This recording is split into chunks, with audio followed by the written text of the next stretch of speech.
Hi, I'm Anitra. I was about to open the door to my own home when my son grabbed my wrist and whispered, "Don't go in." He had seen my sister-in-law tampering with the gas line. She smiled at me the next day, as if she hadn't almost turned our kitchen into my grave. But that wasn't the worst part. What haunted me more was how quietly it all unraveled, how the people I trusted rewrote legal documents, turned my child into a pawn, erased me from my own life. And every time I spoke up, they called me unstable. Was I losing my mind, or just finally seeing the truth? It was just supposed to be another Tuesday. The sun had settled into that sleepy position behind the pines, casting long shadows on the cracked sidewalk of our street. I remember balancing a grocery bag on my hip while fumbling for my keys, the familiar squeak of Elior's sneakers skipping beside me. We had just picked up a rotisserie chicken, something easy after a long day. Elior had chattered about a book he was reading at school, but somewhere between the car and the front step, he went quiet. Dead quiet. "I think I smell gas," I said, more to myself than to him. I paused, sniffing once, then again. It was faint. Could have been from a neighbor's stove, or the city line acting up. I shook it off. Probably nothing. But Elior stopped cold on the porch. His hand reached out, grabbing my wrist before I could insert the key. "Don't go in, Mom." At first, I laughed. Not a real laugh, just a nervous chuckle to fill the strange air. "What? Why?" His grip tightened.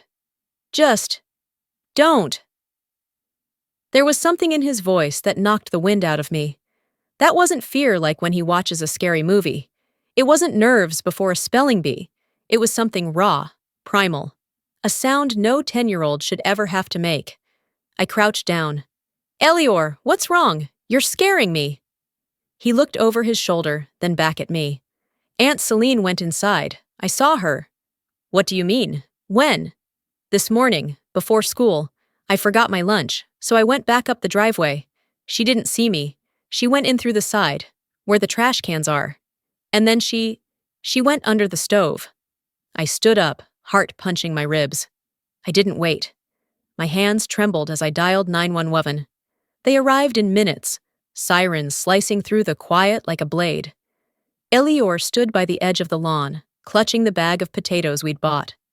I wrapped an arm around him while trying to stay upright. The fireman came out first, helmet off, wiping sweat from his brow. "You were lucky," he said. "There's a slow leak right behind your stove. Somebody opened the valve just enough. Not enough to smell strong. But another hour? That house would have gone up like a firecracker." The blood drained from my face. "Any idea how that could have happened?" the officer asked. Elior spoke before I could. "She said, she won't even smell it." The officer blinked. "Who?" "My Aunt Celine," he whispered. That was when the others arrived. Dorian, Celine, and Isolde. They showed up like they were headed to brunch. Celine, in particular, looked polished. Her scarf matched her lipstick. She even brought a bottle of water for Elior. "Oh my God," she said, stepping forward. "Gas? That's terrifying. Are you sure it wasn't, like, a loose pilot light?" The firefighter shook his head. "It was tampered with." Celine's face froze for half a breath. "Wow, that's awful." I kept staring at her. She met my gaze, then blinked once, slowly, and smiled. "Did you leave the stove on, Anitra?" Isolde chimed in, her voice sweet as iced tea. "You've been distracted lately." I clenched my fists. The officer asked if there was any sign of forced entry. There wasn't. The house had been locked, all windows intact. Celine offered her key up before anyone asked. "I keep a spare, in case Anitra's ever locked out again." I wanted to scream. We ended up leaving everything behind that night. I couldn't stay in that house, not with the gas turned off, not with the walls feeling suddenly unfamiliar. I packed a small overnight bag, grabbed Elior's favorite blanket, and drove to a mid-range hotel on the edge of town. The hallway was quiet. I checked us in, ordered a sandwich for Elior, and sat on the edge of the bed while he showered. When he came out, hair damp, wrapped in a towel, He looked older than 10. His eyes had that look, the one that made you forget they still collected Legos. Mom? Yeah? She said, if I told you, I'd go away too. I couldn't breathe. Who said that? I asked, though I already knew. He didn't answer. He just climbed into bed and pulled the blanket up to his chin. The hotel walls felt paper thin. Not from the noise. There wasn't any. But from the way they failed to hold in warmth.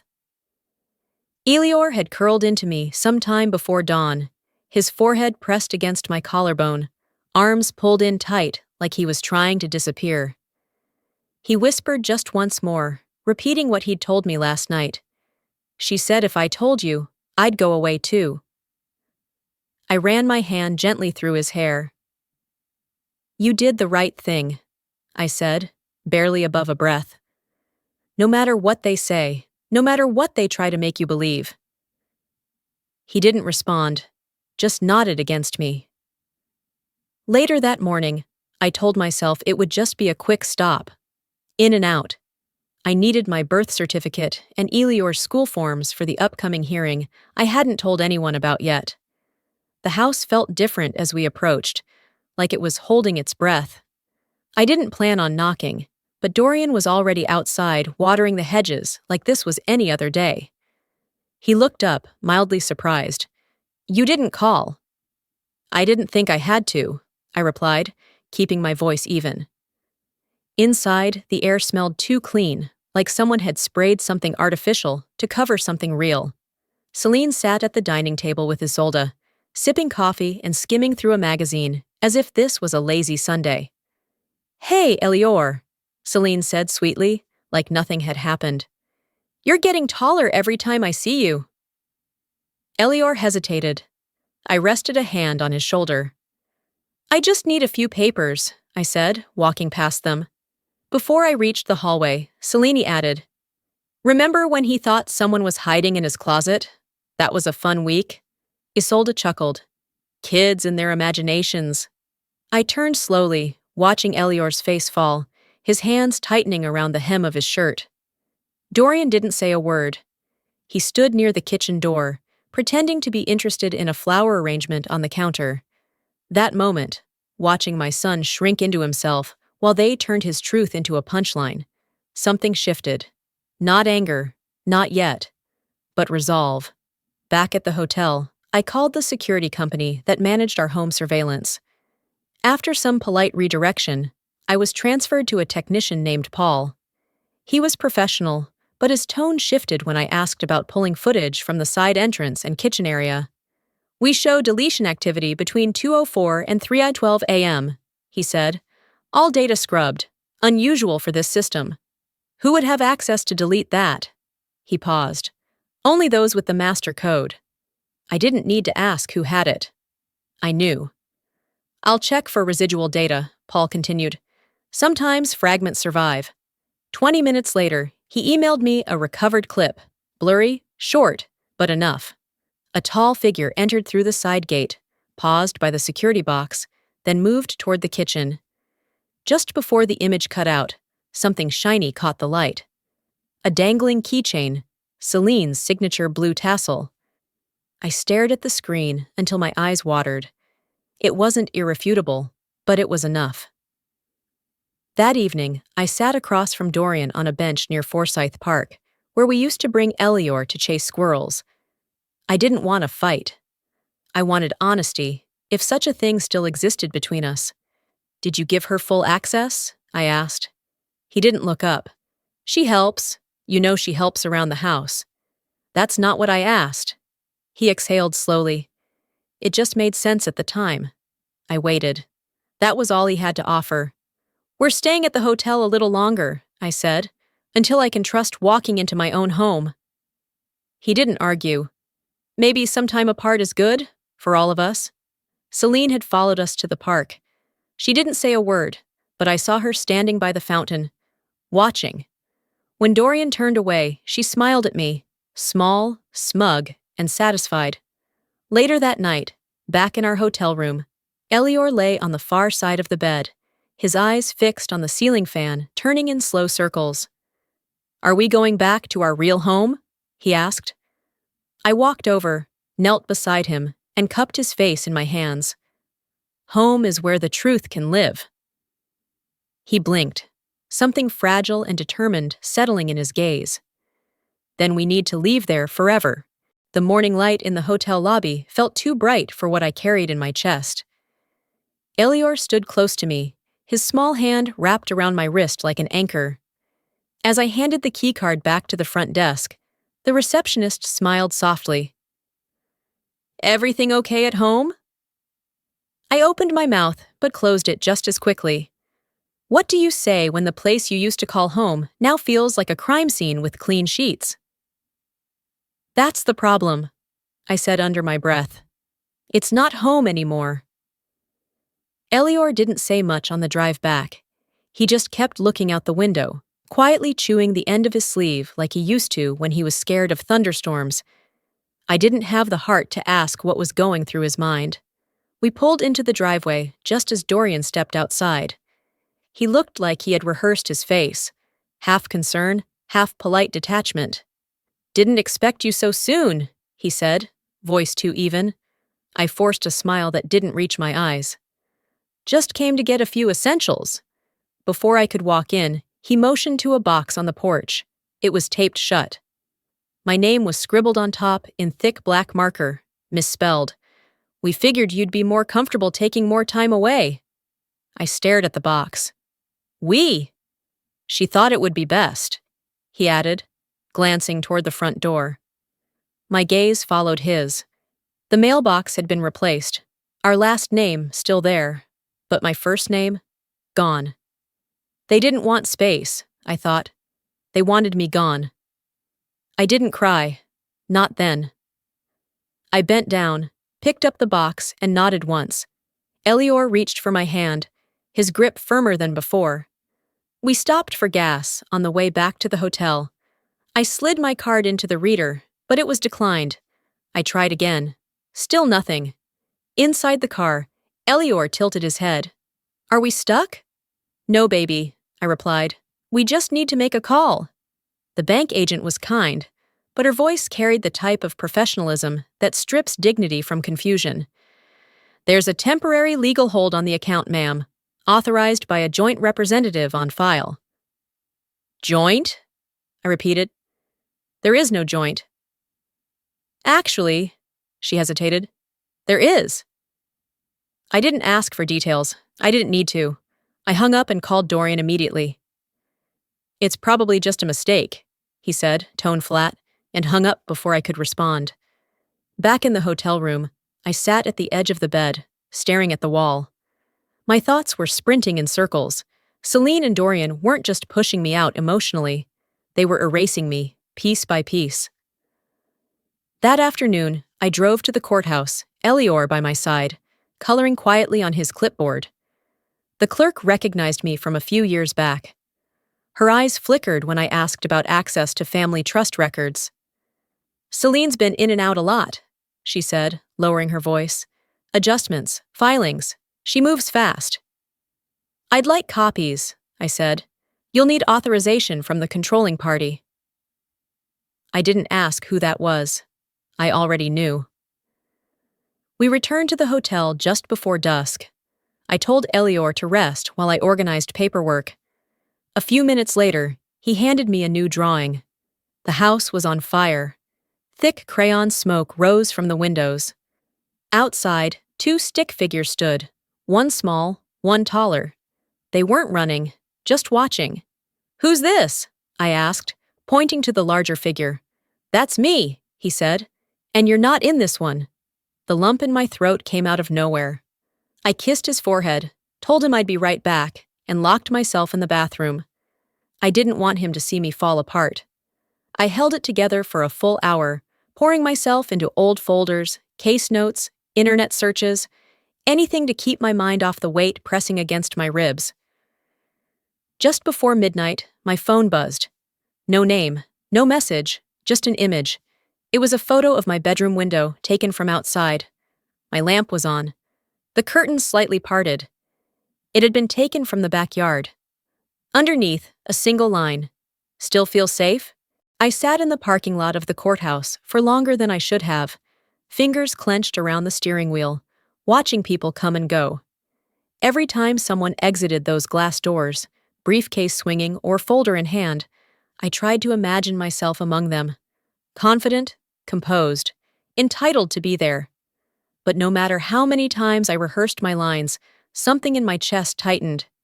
It's strange how you can live in a house for years, have your name on the mortgage, the bills, the Christmas cards, and still feel like a trespasser. I wasn't just doubting myself. I was being erased in slow motion. Inside, the clerk remembered me. I'd helped organize a donation drive here years ago.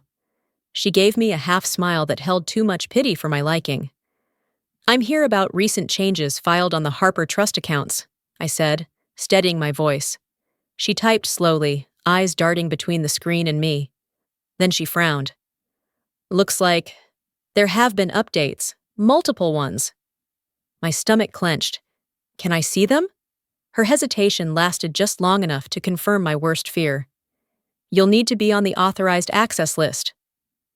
"I'm the spouse." She lowered her voice. "According to the records, that authority was transferred. Temporary financial custodians, Celine Whitmore and Dorian Harper." I blinked. "What?" She glanced around, then quietly slid a post-it note toward me. "You're not the first to come in here looking confused." Walking back to the car, the air felt too thick to breathe. The house, the car, the emergency savings we'd built for Elior's future, all now under their names. This wasn't just sabotage. This was a quiet, methodical rewrite of my existence. Back at the hotel, I found a voicemail from the school counselor. Her tone was professional, but underneath it, I heard the nerves. "Hi, Ms. Harper. I wanted to follow up on the behavioral assessment we conducted with Elior this morning. I understand you weren't informed, but it was scheduled through a family member listed as a guardian. The report mentions some concerns: emotional instability, fabrication tendencies. We just thought you should be aware." I stared at the phone like it had turned into something venomous. I turned to Elior, who was sitting cross-legged on the floor, sketching with his colored pencils. "Did you talk to someone at school today?" I asked, crouching beside him. He nodded. "A lady asked a lot of questions. She said I might be confused because of the things I said." "What things?" "About Aunt Celine," he whispered. "She asked if I was sure." "Do you feel confused?" I asked gently. He shook his head. "But she said if I keep saying weird stuff, no one will believe me anymore." I pulled him into my arms and held him tighter than I should have. "They don't get to decide who you are, baby. You hear me?" He nodded again, and his face pressed against my shoulder, like he needed to be reminded I was still real. That night, as he drifted off, I sat at the little desk by the window and stared at the lights blinking across the street. A memory came rushing back, one I hadn't allowed myself to relive. Dorian had been in the hospital, recovering from a hernia surgery. I was overwhelmed. Elior was 3, clingy and colicky, and I hadn't slept in days. Celine had shown up with a crock-pot of soup and a crisp folder of printed schedules for Elior's daycare pickups. She offered to help and smiled like the answer to a prayer. When I handed her the spare key, I told myself it was practical, helpful, necessary. But now, that same smile made my skin crawl. I didn't hand her a key. I handed her a blueprint. The next morning, Elior showed me another drawing. This time, it was a mansion, gates, high stone walls, towers like something out of a fairy tale. Inside, on a throne, sat a stick figure with a crown and long hair. Alone. "Who's that?" I asked. He pointed. "Aunt Celine." "Where are we?" "Outside. She said we don't live there anymore." I swallowed hard. "What do we do when someone takes what's ours?" He thought for a moment. "We build a new one without secret keys." That night, I did something I hadn't done in weeks. I opened Celine's Instagram. There she was, smiling in my garden, her heels sinking slightly into the lawn where I used to host summer barbecues. The caption read, "Some roots never die." I took a screenshot, stared at her face one last time, and whispered, "Then it's time to cut the roots." Elior had fallen asleep with his head on my lap again, his breathing uneven, as if even in dreams, he couldn't quite let go of the fear. I sat still in the dim light of the hotel room, phone balanced in one hand, the other slowly scrolling through lists of lawyers, advocates, child custody rights. Every search result felt like a thread I might grab before I disappeared completely. You don't need to raise your voice when your silence becomes strategy. That sentence looped in my mind. I wasn't looking to shout anymore. I wasn't asking to be heard. I was planning. Tomorrow wouldn't be about begging for space. It would be about drawing a line. The next morning, I walked Elior to school, hand in hand like nothing had changed, though everything had. I waited outside his classroom while the other parents cleared. Mrs. Thompson, his teacher, was the last to walk out. She looked surprised to see me. "Can I ask about the report from yesterday?" I said quietly. "The assessment?" She hesitated. "You weren't informed?" "No." She glanced around, then leaned closer. "He said something in the hallway before class started about what his aunt told him." "What did he say exactly?" Her voice dropped. "He said she told him, 'If you tell your mommy lies again, you'll disappear too.'" I felt the ground shift beneath me. For a moment, I couldn't breathe. That night, Elior thrashed in his sleep, muttering things I couldn't fully catch. I sat on the edge of the bed, eyes locked on the door like it might burst open any second. I'd heard of monsters in closets, but mine wore perfume and walked in heels. The next morning, Elior handed me another drawing. This one showed a mansion again, larger this time. Celine stood at the top window, smiling. Elior and I were at the gate, hands outstretched, faces blank. "Why are we outside?" I asked. "She said we don't belong inside anymore," he said. Then, quieter, "It's her house now." My voice caught. "And what do we do when someone takes what's ours?" He shrugged. "We build a new one without secret keys." I nodded slowly, kissed his forehead, and stood. That was all the permission I needed. By afternoon, I was pulling into the driveway I hadn't approached since the gas leak. I didn't call ahead. I didn't knock. Celine opened the door wearing a silk robe, hair perfectly pinned like she had been expecting a delivery, not a confrontation. "You're not supposed to be here," she said flatly. "Neither is your name on my life," I replied. "And yet, here we both are." I pushed past her. She stepped back, barely containing a scoff. "What is it you think you're doing?" "I'm collecting my legal documents, my property, and I'm revoking your access, verbally and legally." She folded her arms. "You don't get to dictate that anymore." I met her eyes. "Watch me." Dorian and Isolde appeared in the living room. They looked like they'd been mid-discussion, probably about me. I didn't wait. "From this moment," I said, voice calm but sharp, "anything done against me or my son will be documented and treated as retaliation.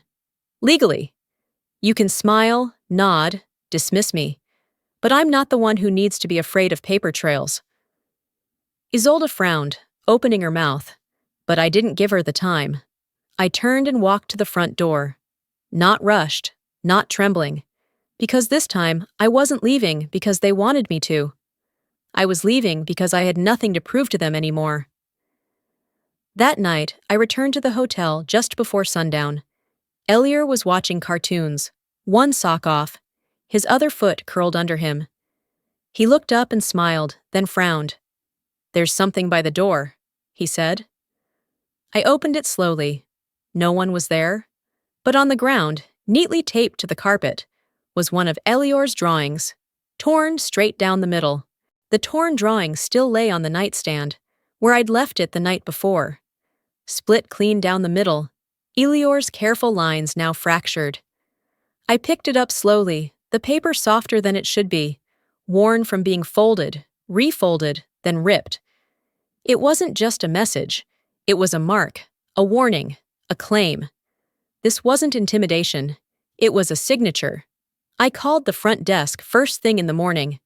They checked the hallway cameras, then apologized with a practiced tone that said they'd done this before. No one matching that description was captured. Might have slipped in when someone exited. I nodded, even though they couldn't see me. Thanks, I said. But what I meant was, it won't happen again. Because next time, I won't be passive. By noon, I'd tracked down Naya. She'd been our housekeeper for almost 5 years. Reliable, discreet, and gone without explanation 6 weeks ago. I found her working at a family diner just outside town. She wore her name tag crooked, her smile even more so when she saw me. I figured you might show up, she said as she led me to a booth in the back. But I didn't think it would take you this long. I didn't sit. Why'd you leave? Naya looked at the laminated menu like it had answers. You think people like me get the luxury of choosing when to stay or go? I got a text, just a few words, and a number I couldn't refuse. She pulled out her phone, hesitated, then tapped the screen and held it out to me. It was from Celine. I didn't need to see the name, just the words. Delete all footage, say nothing. I'll make it worth your while. My mouth was dry. Did you? I didn't touch anything, she said quickly. But your cameras? They were wiped clean the morning after. I wasn't the one who did it. You didn't hear it from me. I nodded. I didn't. Back at the hotel, I couldn't sit still. I started digging. County records, archived civil cases, court logs under the name Whitmore. I wasn't sure what I was looking for until I found it. Celine's name popped up in a sealed file out of Tallahassee. It was buried under a case labeled as Domestic Estate Transfer Dispute. The petitioner? A teenage stepdaughter from a previous marriage. The summary was vague, but the keywords told enough of a story. Undue influence, power of attorney, medical control, and finally, court-approved dismissal due to insufficient proof. She'd done this before. I printed every page I could legally access, and by the time the sun was low, I was on the road again. This time to see someone who still owed me a favor. Jerry Mattson had been a private investigator for over 20 years. I helped him once, years ago, when he needed a vendor cleared for a nonprofit auction. He remembered, and he listened. This the same Celine who used to work PR for the mayor's brother? He asked, flipping through the folder I'd handed him. Same. He leaned back in his worn leather chair. People like her? They don't always get caught, but they always leave breadcrumbs. I don't need a trap, I said. I just need preservation, quiet, legal. Nothing gets touched. I want a clean chain. He nodded. Sometimes justice takes longer than it should. But it does come. Back at the hotel, Elior had fallen asleep before I got in. I kissed his forehead and sat at the desk. I plugged in the USB drive, loaded the screenshot from Naya, the court summaries from Tallahassee, the service report from the bank. I labeled it clearly. Whitmore, evidence, packet work 1. Then I opened my phone. There she was, Celine. In my backyard again, barefoot this time, standing beside my grandmother's hydrangeas. The caption read, "Some people can't accept when the better woman wins." I didn't react. I didn't comment. I saved the post, backed it up twice, then shut my laptop. I wasn't ready for war before, but I was now. The next morning, just as I was packing Elior's lunch for school, he asked, "Are we going back home soon?" I paused, sealed the Ziploc bag, and knelt in front of him. Not until we make sure that house is safe again, and not just with locks. He nodded. He didn't ask again. After dropping him off, I returned to the hotel to find a large manila envelope pushed halfway under our door. No return address. Just my name, scrawled in a handwriting I knew too well. Inside was a printed document, a psychological evaluation form. Stamped in the corner, filed by S. Whitmore. I sat at the desk, the light from the hotel window barely reaching the edge of the manila envelope. My fingers hesitated at the seal, like peeling it open would somehow make it more real. The psychiatric evaluation inside was exactly what I feared. Phrases like unstable temperament, delusional fixation, and potential risk to child scattered across the page like landmines. Filed by S. Whitmore. It wasn't slander, it was strategy. Elior stirred in bed behind me. I folded the paper in half and tucked it back in the envelope before he could sit up. He didn't need to carry this too. Later that day, I drove to the one place Celine wouldn't expect me, Isolde's church. There was a charity bake sale happening out front, pastel tablecloths and paper signs that read, "Love is patient." The irony nearly choked me. I found her near the donation table, rearranging banana bread. She looked up, and for a moment, her face softened. "You came all this way for muffins?" she asked. "No," I said, stepping closer. "I came for clarity." She stiffened. "This isn't the time, Anitra." "Then make time." She led me around back, behind the chapel, where no one could hear. "Did you know about the evaluation?" I asked. She didn't answer right away.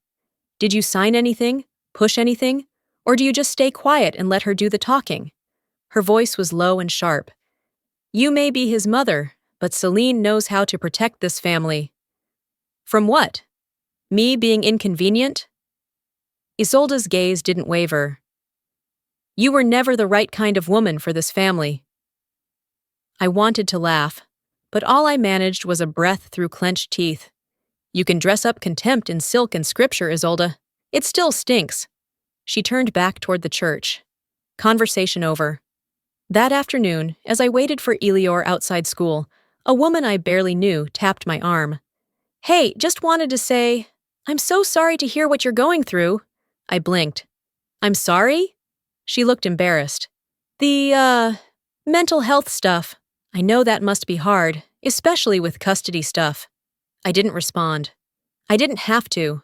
Across the lot, Celine stood leaning against her car, sunglasses on, arms folded, smiling like she'd just won a game I never agreed to play. The next day, we were called to a court-appointed mediation. Dorian sat across from me, his suit slightly wrinkled, like he hadn't slept well. Or maybe he didn't care anymore. "We're offering a solution," his lawyer began. "If Anitra drops the property dispute and agrees to withdraw her harassment claims, Mr. Harper is willing to arrange regular visitation." Visitation? I stared at Dorian. "He's not property, and I'm not broken." The mediator looked up from his notes. "Would you like me to record that as your response?" "Yes," I said. "Please do. Let the record show I'm requesting a formal hearing." That night, sleep didn't come easy. Around 3 a.m., my phone rang. The number was blocked. I answered out of instinct. There was no voice, just a low hiss, long, steady, and then a click. I called the police, logged the harassment. The officer on the line advised caution. "Don't wait until it escalates." "It already has," I said. Morning came slowly. I made Elior pancakes because it felt like something I could control. He pushed them around on his plate, but didn't eat much. "Why does everyone believe her?" he asked. I leaned across the table, brushing his hair out of his face. "Because she wears their language like a second skin." He looked up. "So what do we do?" I smiled, not out of happiness, but because I finally had an answer. "We give them a language they can't ignore." The sun had barely touched the sky when I opened the laptop. The room was still, quiet except for the hum of the AC unit kicking on and off. Elior slept on the far bed, tangled in the sheets, his breathing soft, unaware of what I was about to set in motion. On the screen, I dragged files into a new folder, screenshots of texts, bank statements, audio recordings, the printed summary of Selene's sealed case. I labeled it neatly, Forecourt Evidence 1. I didn't flinch, didn't shake. This wasn't rage, it was precision. I whispered to myself, I don't need them to believe me, I need them to hear me. With one click, I emailed the folder to my attorney and copied it to a USB drive I slipped into my bag. That was the first time in weeks I felt like I wasn't on the defense. Later that day, I met Naya again, this time in the back parking lot of a public library. She handed me her phone without a word. On it played a voice recording, grainy but clear. Celine. Once the evaluation's official, we can file for emergency guardianship. Dorian. She's spiraling. This just confirms it. Celine again. She won't see it coming. She never sees anything coming. I clenched my fist so hard, my nails left marks in my palm. I thanked Naya. She didn't speak. She just gave me a nod that said, "Do what I couldn't." That evening, Elior knocked over a toy car while digging through his old bag. It clattered to the ground, and as he picked it up, something inside shifted. "Mom, it's making a sound." I opened it carefully. Inside, hidden behind a false panel, was a mini nanny cam, one Celine had given him as a present last Christmas. I hooked it up to my laptop. The footage was silent but time-stamped. It showed her entering through the back gate at 2:11 a.m. the night of the gas incident, slipping into the kitchen and disappearing behind the stove. Her bag swung as she moved, and her posture was unmistakable. The footage ended at 2:16. No audio, no confrontation, just the truth in pixels. The next day, we met in a rented office downtown. The mediator had called it a family meeting, though the word had long since lost its meaning. Celine, Dorian, Isolde. They were all there. Elior sat beside me, clutching his drawing pad like it was armor. I didn't speak right away. I pulled out the USB, plugged it into the laptop the mediator had set up, and opened a file titled Sequence A. Celine smirked. "Is this another performance?" I turned to her. "If you want to bury someone, don't hand them the shovel." I played the clip, the video of her walking through my yard, the voice recording with her own words, the stills from the forged bank forms. Her smirk didn't just falter, it cracked. Dorian's jaw tightened. Isolde looked down. The mediator asked, "Would you like this entered into the record?"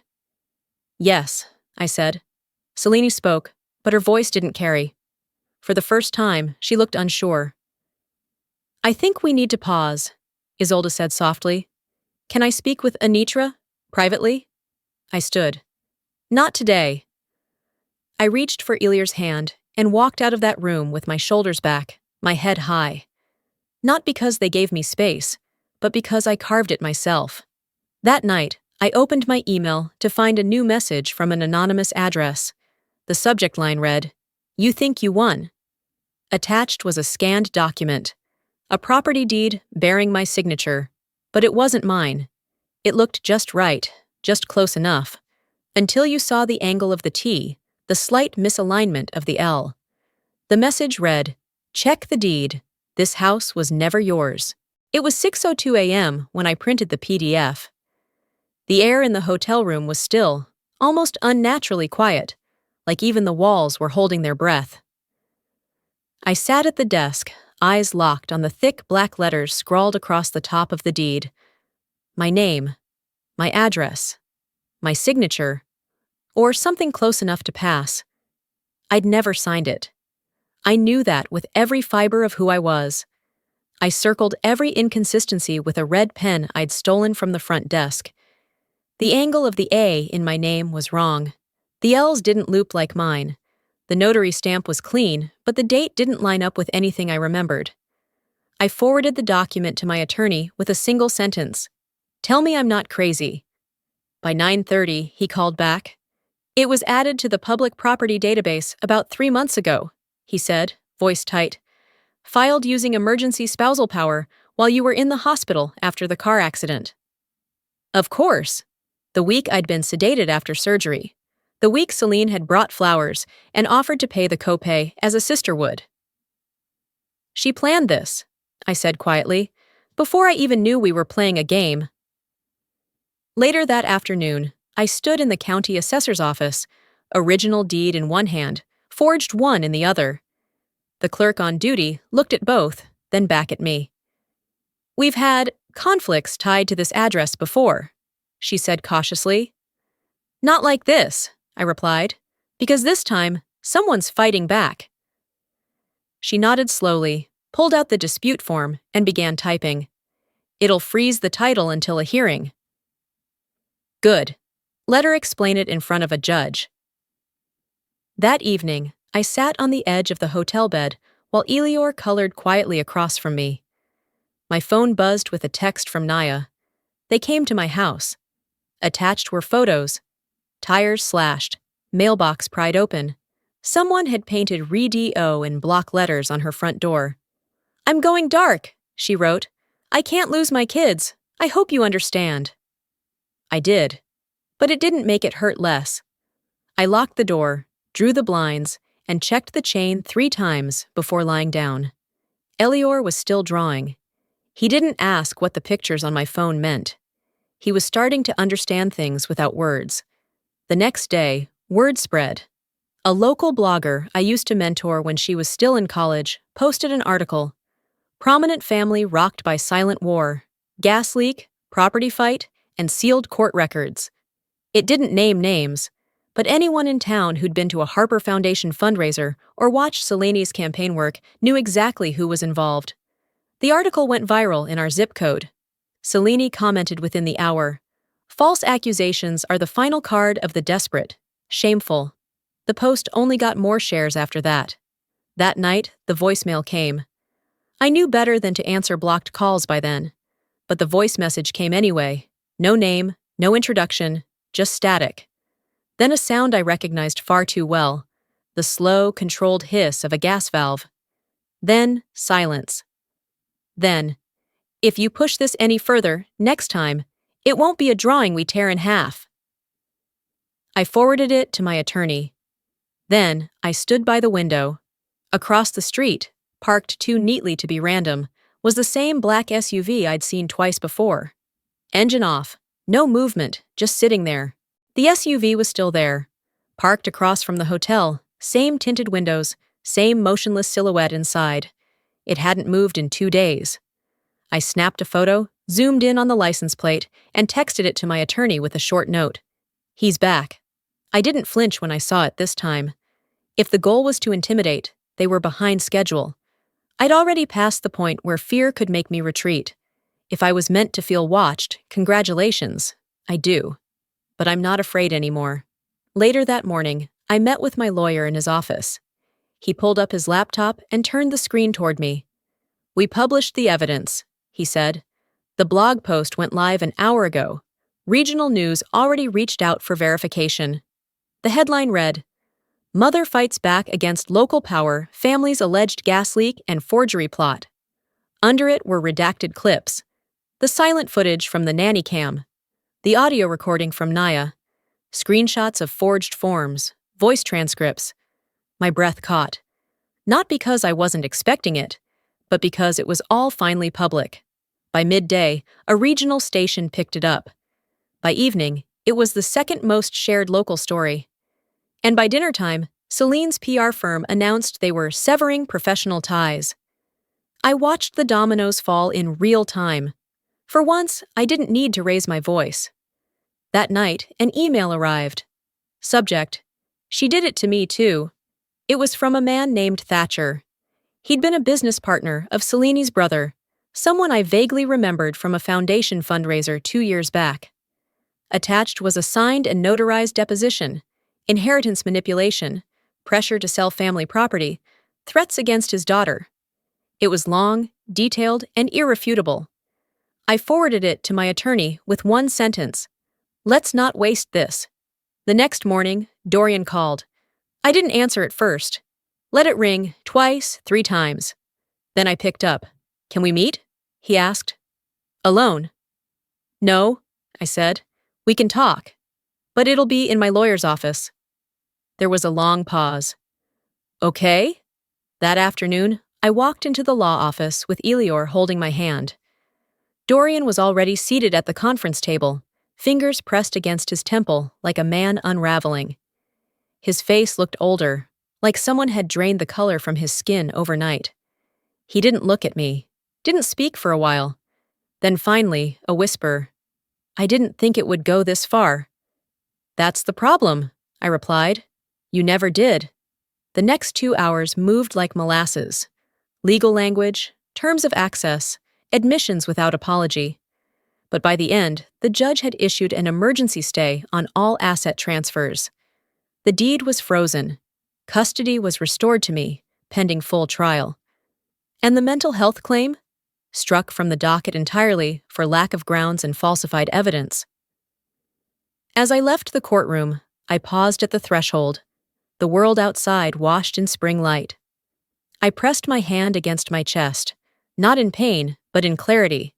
Not because it was over, but because I was finally seen.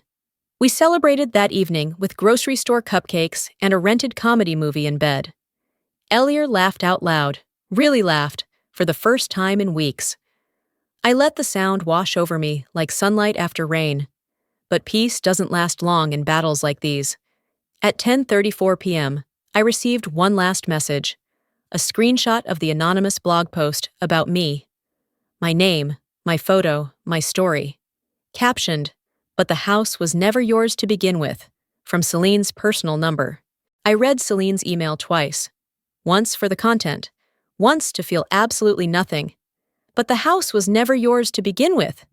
She was still trying to convince herself the fire she lit was a crown she earned. That burning my name off the mailbox made her queen of something other than ash. I didn't reply. I just forwarded it to my lawyer with the subject line, "She's still talking." Elior was building a Lego town on the hotel carpet. His fingers moved quickly, methodically, like the only way to keep his world from tipping over was to create something new. That same afternoon, my phone rang. It was the court clerk. "Good afternoon, Miss Harper. We wanted to inform you that the emergency custody order has now been made permanent. Additionally, the fraud case against Ms. Whitmore is moving forward. Local authorities confirmed receipt of your evidence, and they'll be issuing a statement shortly." I thanked her and hung up slowly. No appeal from Dorian, no last-minute affidavit. Just silence.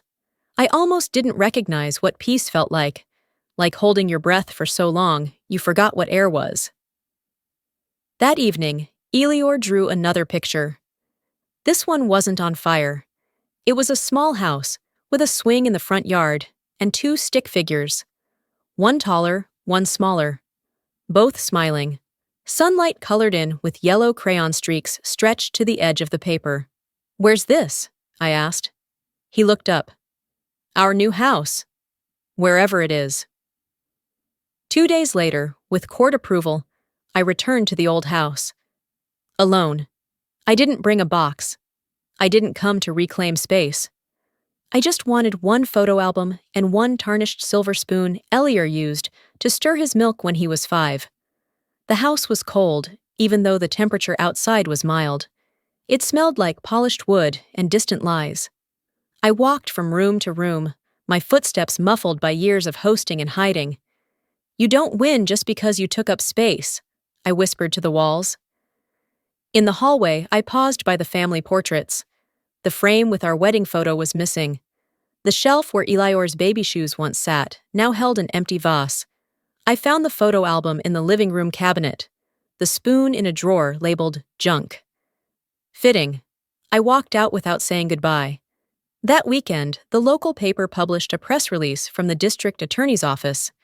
Though names were redacted, the reference to a gas leak planted with intent, forged property deeds, and weaponized psychiatric documents left little to the imagination.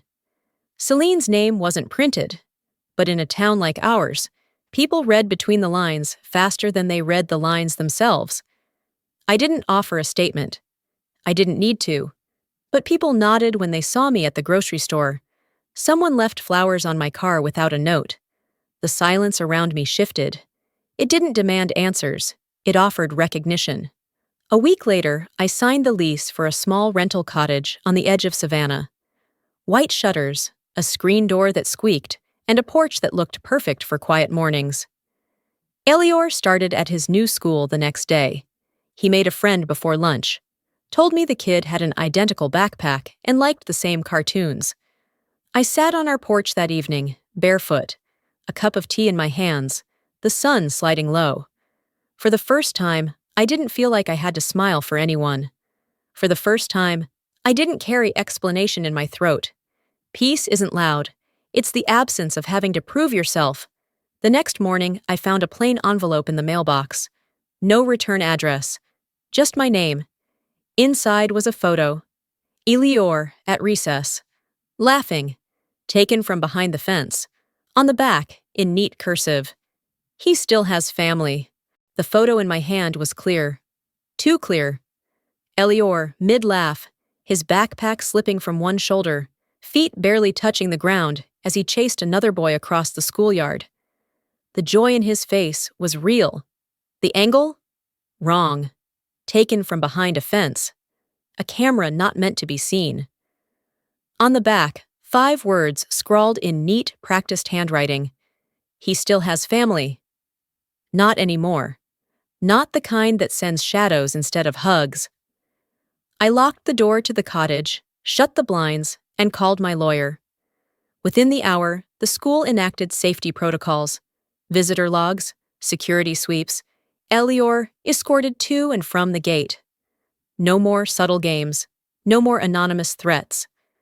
We were beyond subtlety now. 3 days later, we walked into Superior Court of Chatham County like we belonged there. Because we did. My lawyer carried a binder thicker than my wedding album. Inside were emails, video stills, medical records, bank logs, audio files, and Thatcher's notarized testimony. It wasn't just a defense. It was a map of betrayal, and every breadcrumb led back to Celine. She sat 3 rows ahead, stiff and silent, her new attorney whispering in her ear like it would undo what was already written. Dorian didn't show. Isolde sat quietly behind her, her hands folded, but her eyes never lifting once. The judge read through everything with methodical pace, pausing only to ask for clarification twice. When she finally spoke, her voice was steady and unforgiving. All assets, including the primary residence, joint financial accounts, and investment properties, are to be immediately restored to Anitra Harper. Full legal and physical custody of Elior Harper is granted to the mother, effective immediately. As for Ms. Whitmore, her conduct is not just unethical, it's criminal. A formal referral to the district attorney's office will be made today. There was a moment of stillness, then murmurs, then gasps. Celine didn't react. Not a twitch. Just sat there, chin high, jaw set, as if sheer posture might undo the law. It didn't. That evening, the local news aired a carefully redacted story. Faces blurred, names withheld, but the footage was unmistakable. The gas line sabotage, the fraudulent deed transfers, the whispers from a growing list of former associates. People who had been too afraid, too silenced, too tired. Celine stepped down from her firm the next day. Isolde released a 1-sentence statement. "We failed her. She didn't fail us." I didn't feel sorry. I wrote my own response, not to them, but to everyone else, the people who had whispered, watched, doubted. It was published in the Savannah Chronicle under the headline, "A Woman is Not a Problem to be Managed." Within hours, the comments poured in. From mothers who'd fought custody battles alone, women who'd been discredited by their own families, people who had survived being rewritten out of their own stories. I didn't reply to every message, but I read them all. I never asked to lead, but silence was no longer an option. By the end of the month, I'd signed the deed on a modest 2-bedroom house just outside the city limits. This one was mine. No co-signers, no clauses, no trapdoors. Elior helped plant a small tree in the front yard. He looked up at me and grinned. "This one, no one can dig up." I laughed. A full laugh, not the polite kind I used to reserve for dinner parties and photo ops. They tried to burn me down. All they did was clear the weeds. On a cloudy Saturday morning, I drove out to the cemetery. It had been years. I found the headstone easily, still clean, still simple. Just 2 names.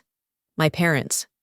I stood there a while, then pulled from my bag the only photo that had survived the fire, the one of me and Elior sitting in our old backyard before everything cracked. I placed it at the base of the stone and whispered, "I'm finally someone I recognize," and I made it out. With him. I didn't cry. I didn't speak again. I just walked away, lighter than I'd ever been. Link to next chapter. There isn't one, because I chose the ending.